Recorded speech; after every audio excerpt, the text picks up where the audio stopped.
Should sanctuary cities be sued? It's December 18th, 2024, and these are your headlines.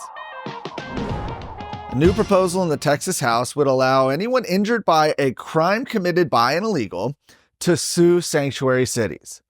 House Bill 1645 by State Representative Terry Leo Wilson allows for anyone injured or a personal representative of a person killed as a result of an illegal alien's crimes to file a lawsuit against a local entity or university police department if they fail to comply with federal and state immigration law at the time the crime was committed. This means if a city government, university, campus police, etc. violates the law by having a sanctuary city policy, they can be held responsible, and a court could award damages, reasonable costs, and attorney's fees. The legislation also says that if a local entity or police department has such a policy, its sovereign and governmental immunity will be waived to the extent of liability. If the local entity or campus police department doesn't have these policies in violation of the law, it will retain its immunity. Interesting legislation. It's continuing to be filed. We have pre-filing, of course, happening now. The first day of the legislative session is January 14th. Attorney General Ken Paxton has filed a motion with the federal district court in an attempt to prevent the Biden-Harris administration from selling sections of the border wall. Now, according to recent reports, the Biden administration has allegedly been attempting to auction off up to half a mile of border wall every day. According to a Daily Wire investigation, the federal government was listing entire wall panel sections on an auction website starting at just $5.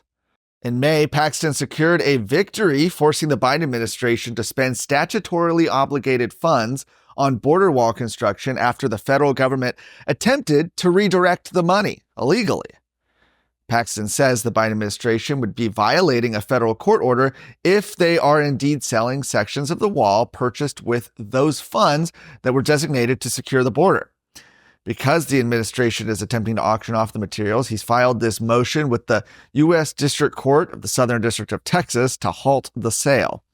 Land Commissioner Don Buckingham has also weighed in, saying that the latest attempt to sell border materials is, quote, a disregard for the safety of Texas and American families.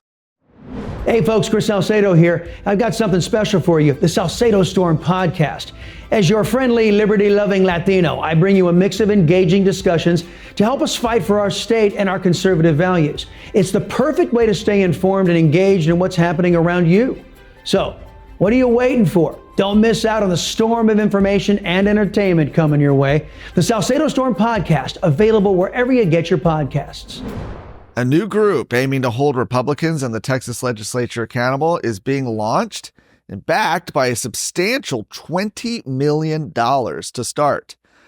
First reported by Fox News yesterday, the Texas Republican Leadership Fund is being established to, quote, elect true conservatives to crucial leadership roles.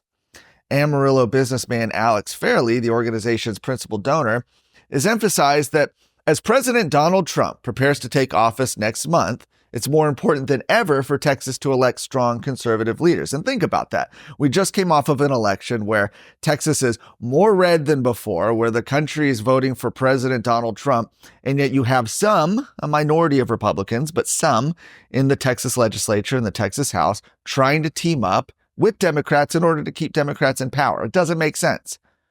Well, Alex Fairley said that we need to elect leaders who will stand up for the conservative principles and not compromise with the left.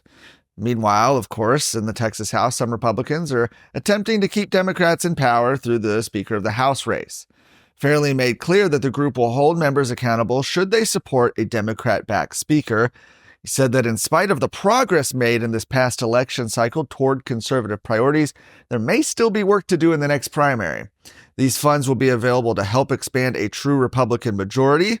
He went on to say that Democrats don't give their votes away for free. They want things in return. So we end up with a House that's not really run by the majority. It's co-run by Democrats in a minority of Republicans. It puts Texas in such a weak position to accomplish what we could if we were truly led by a majority of Republicans. This time, we're bringing this out into the light. Now, the initial $20 million in funding immediately positions the PAC as a major force to be reckoned with in Texas politics. For some context, it rivals the $28 million last reported by Texans for lawsuit reform and far surpasses the $1.2 million cash on hand reported by the establishment-aligned Associated Republicans of Texas. For more of today's stories, go to TexasScorecard.com.